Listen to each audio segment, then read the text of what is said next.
उत्तर प्रदेश की 403 विधानसभा सीटों पर मतदान चल रही है। 5वें चरण का मतदान जारी है और इसी कड़ी में राजा भैया, जिनका पूरा नाम है रघुराज प्रताप सिंह, उन्होंने अखिलेश यादव को ललकारा है। राजा भैया ने साफ तौर पर कह दिया, चुनाव लड़ रहे हो लड़ो, लोकतंत्र है, सभी लड़ रही हैं, अपना एजेंडा बताओ, अपनी नीतियां, घोषणा पत्र बताओ, लेकिन जो जिस भाषा में समझे वो कह रही हैं 10 मार्च को सरकार बन रही है, गलतफहमी दूर कर लें, न सरकार बन रही है न बनने दूंगा।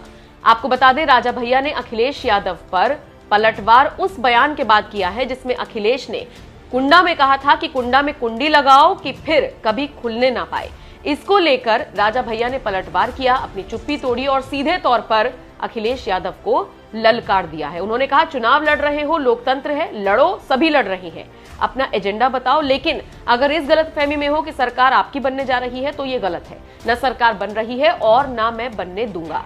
इसके अलावा राजा भैया ने कहा, हम भी चाहते हैं कि अपने क्षेत्र का चुनाव शांति से निपट जाए, अपने क्षेत्र की बदनामी ना होने पाए। अधिकारी, प्रेस, मीडिया चाहे जो कहे, लेकिन अपने क्षेत्र में चुनाव में कभी हिंसा नहीं हुई है।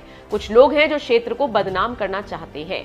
आपको बता दें, राजा भैया ने आगे ये भी कहा, एक नेताजी आए थे, हम बड़े दिन से बर्दाश्त कर रही हैं, ओछी टिप्पणियां की जा रही हैं। आपने देखा होगा और आप मानते होंगे, हमने कभी किसी के ऊपर टिप्पणी नहीं की, कभी हल्की बात नहीं की। हमने हमेशा मंच की गरिमा और भाषा की मर्यादा को बचाकर और बनाकर रखा, लेकिन बहुत हो गया सुनते सुनते, तब जाकर आज हम अपनी प्रतिक्रिया दे रहे हैं। अब आपको अखिलेश यादव का वो बयान भी सुनवाते हैं जिसमें उन्होंने राजा भैया पर निशाना साधा था और वहां की जनता से कह दिया था कि ऐसी कुंडी लगाओ कि कभी खुल ना पाए। यहाँ पर जो लगातार जीत रहे हैं उनके लिए कुंडी लगाओगे कि नहीं लगाओगे? और ऐसी कुंडी लगाना कि दोबारा कुंडी न खोल पाए। कुंडा के लोग हमेशा मंत्री देखते थे, कुंडा के लोगों को हमेशा मंत्री मिलता था। बताओ इस बार मंत्री मिला कि नहीं मिला? रह गए खाली कि नहीं रह गए? और किसी की सरकार हो, सपा की सरकार हो मंत्री, बीजेपी की सरकार हो तो मंत्री। बताओ इस बार छुट्टी हो गई कि नहीं हो गई? अगर छुट्टी वहां से हुई है तो छुट्टी अगर आप कर दोगे तो हमेशा के लिए छुट्टी हो जाएगी। मैंने सुना है कि जीतने के लिए सब हथकंडे अपनाए जा रहे हैं, जो जो खराब बातें वो सब की जा रही हैं। हो सकता है धमकी भी मिले, हो सकता है कोई डराए भी, हो सकता है कि कोई लालच भी दे, हो सकता है कि कोई कुछ बांटे भी। बताओ उनके चक्कर में तो नहीं आ जाओगे? साइकिल याद रखोगे? और साइकिल को इसीलिए याद रखना कि सरकार बनने जा रही है। सरकार बनेगी तो कुंडा में भी गुलशन होगा और गुलशन जीतेगा तो सरकार भी बनेगी। मुझे पता था ये माइक ठीक हो जाएगा, क्योंकि अब जब माइक ठीक हुआ है तो सब ठीक हो जाएंगे और रहे बच्चे आपके वोट से ठीक हो जाएंगे। बताओ वोट से ठीक करने के लिए वोट डालोगे कि नहीं डालोगे? और हमारे बाबा मुख्यमंत्री जो कह रहे थे गर्मी निकाल देंगे, वो बताओ ठंडे पड़ गए कि नहीं ठंडे पड़ गए हैं? जब से वोट पड़ा है, पहले चरण में, दूसरे चरण में, तीसरे चरण में और अभी चौथे चरण में वोट पड़ा है, बीजेपी के लोग ठंडे पड़ गए हैं। और जो गर्मी निकाल रहे थे, अगर आज कुंडा का जन समर्थन देख लेंगे, अगर कुंडा के लोगों को आज देख लेंगे इतना, तो उनकी भाप निकल जाएगी, भाप। जो लोग गर्मी निकालने की बात कह रहे हैं, मैं अपने नौजवानों से कह के जा रहा हूं, समाजवादी सरकार बनेगी तो फौज में भर्ती निकाल करके आपको नौकरी देने का काम करेंगे, पुलिस में नौकरी निकालेंगे, पुलिस में भी नौकरी निकलेगी और 11 लाख जो सरकारी नौकरियां खाली हैं उन सरकारी नौकरियों को भी भरने का काम नौजवानों को नौकरी दे करके करेंगे।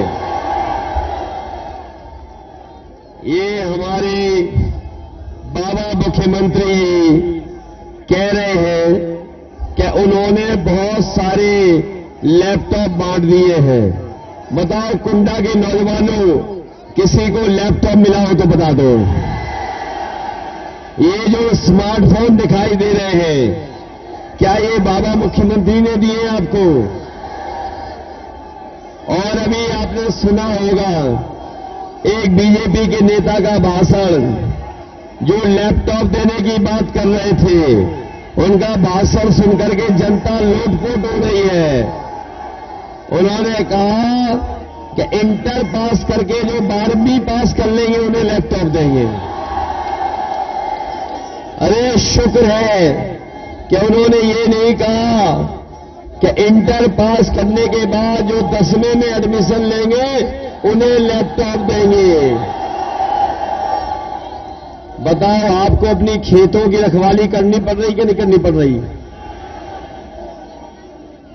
छुट्टा झुंड पर घूम रहे कि नहीं घूम रहे?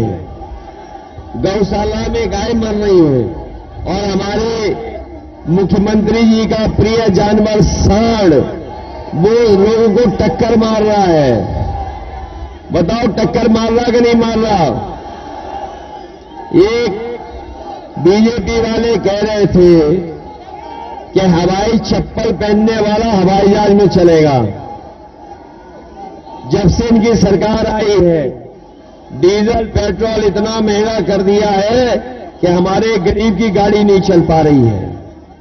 और जो पैसा गरीबों की जेब से लूट करके ये अमीरों की तिजोरी में भर रहे हैं, वही अमीर मौका पा करके बैंकों से पैसा लेकर के भारत छोड़ करके भाग रहे हैं।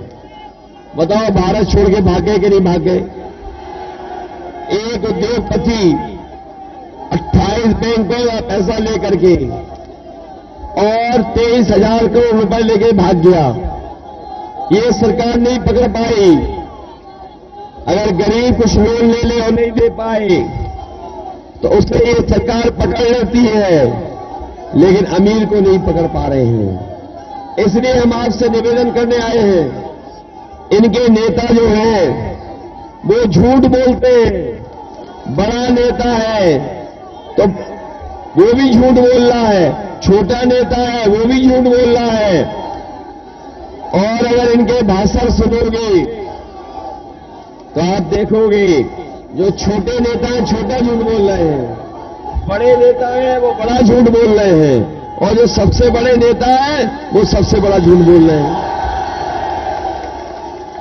और वो कहावत तो सुनी होगी आपने कि ना रहेगा बांस और न बजेगी, और इसीलिए ये सब कंपनियों को बेच दे रहे हैं, हवाई जहाज बेच दे रहे हैं, रेलगाड़ी बेच दे रहे हैं, कंपनियों को बेच दे रहे हैं, जिससे नौजवानों को नौकरी न देनी पड़े, रोजगार न देना पड़े।